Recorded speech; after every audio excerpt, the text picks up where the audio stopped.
We have made the decision to eliminate your role as part of broader organizational change. As a result, today is your last working day. 1 एप्रिलच्या सकाळी oracle कंपनीच्या HR डिपार्टमेंटने हा mail सकाळी 6 वाजता जगभरातल्या 30,000 कर्मचाऱ्यांना पाठवला. नाही, हे काय एप्रिल फुल नव्हतं. ओरॅकलने एकाच झटक्यात आपल्या 30,000 कर्मचाऱ्यांना कामावरून काढून टाकलं.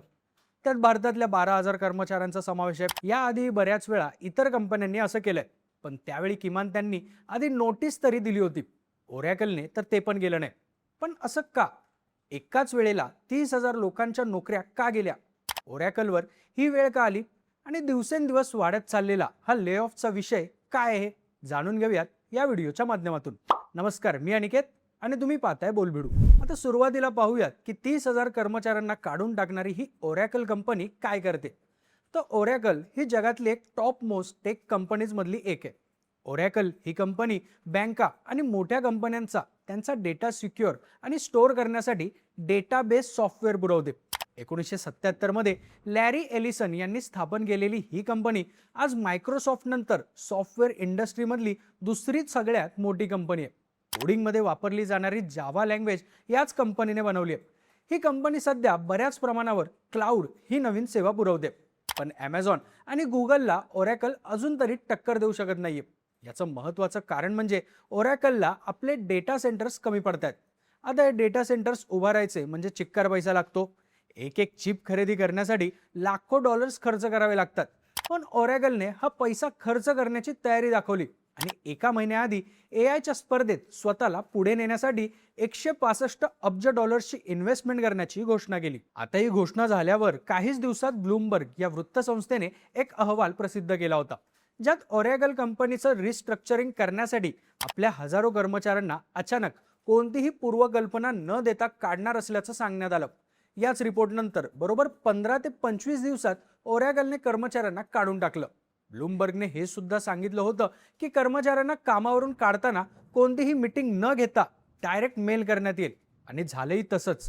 1 एप्रिलच्या सकाळी कर्मचाऱ्यांना ईमेल मिळाल्यानंतर काही मिनिटातच त्यांचे लॅपटॉप लॉक झाले आणि कर्मचाऱ्यांना कंपनीचा सर्व्हर, VPN आणि स्लॅकचा ॲक्सेस बंद झाला. कंपनीने या ले ऑफमध्ये 30,000 कर्मचाऱ्यांना काढून टाकले.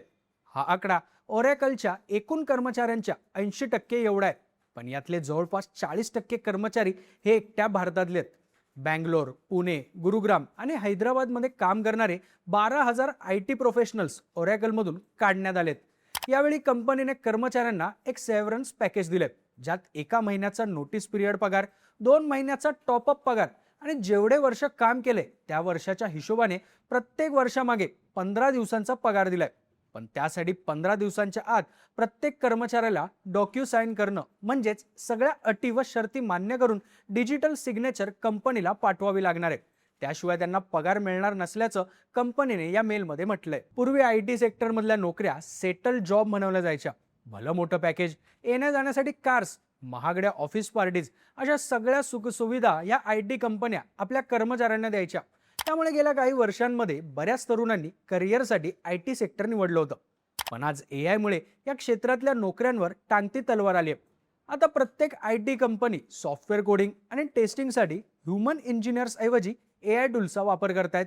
त्यामुळे ओरॅकलनेही स्वतःचे AI डेटा सेंटर्स वाढवण्यासाठी लागणारा खर्च कमी करण्यासाठी बिझनेस ॲप्लिकेशन्स, क्लाउड सर्व्हिसेस आणि हेल्थ केअर सर्व्हिस या डिपार्टमेंटच्या कर्मचाऱ्यांना काढून टाकले.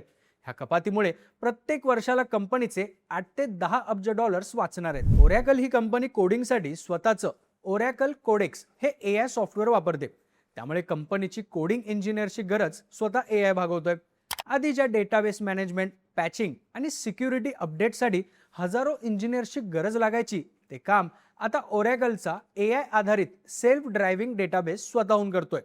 ओरॅकल AIचे चॅटबॉट कस्टमर सपोर्टसाठी काम करतायत. त्यामुळे कस्टमरच्या समस्या सोडवण्यासाठी आता तज्ज्ञ इंजिनियर्सची गरजच राहिली नाहीये. आधी डेटा अनालिसिस करण्यासाठी हजारो कर्मचारी काम करायचे, पण आता AI लाखो रेकॉर्ड्समधून अचूक डॉक्युमेंट काही सेकंदातच शोधून देतो. ओरॅकलने आत्ता काढलेले 30,000 कर्मचारी हे बऱ्यापैकी सपोर्ट आणि मेंटेनन्स डिपार्टमेंटले आहेत. पण भविष्यात कंपनी सॉफ्टवेअर डेव्हलपरचे कामही AI ला देऊन त्यांना नोकरीतून काढू शकते. याआधी गुगल, Amazon, मायक्रोसॉफ्ट, इन्फोसिस यांसारख्या अनेक IT कंपन्यांनी मोठ्या प्रमाणात ले ऑफ केलेत. हे ले ऑफ परत भरूनही निघणार नाहीयेत. कंपन्यांनी काही डेझिग्नेशन बंदच करून टाकलेत. म्हणजेच काही पोस्ट कायमच्या बंद करून ते काम AI ला दिलेत. त्यामुळे ओरॅकलने केलेली ही कपात या क्षेत्रात काही नवीन नाहीये. पण हे ले ऑफ सूचक आहेत पारंपरिक पद्धतीला AI सोबत जुळवून घेत काम करण्याचं. तज्ज्ञांच्या मते फक्त IT क्षेत्रातच नाही तर प्रत्येक क्षेत्रात अजून बऱ्याच मोठ्या प्रमाणावर नोकर कपात होऊ शकते. त्यामुळे या नोकऱ्यांमध्ये टिकण्यासाठी AI तंत्रज्ञानाचा अभ्यास करणं गरजेचं आहे. तुम्हाला ओरॅकलने केलेल्या या नोकर कपातीबद्दल काय वाटतं? तुमची मतं आणि प्रतिक्रिया आम्हाला कमेंट करून नक्की सांगा आणि माहितीपूर्ण व्हिडिओसाठी बोलबिडूच्या YouTube चॅनलला नक्की सबस्क्राईब करा.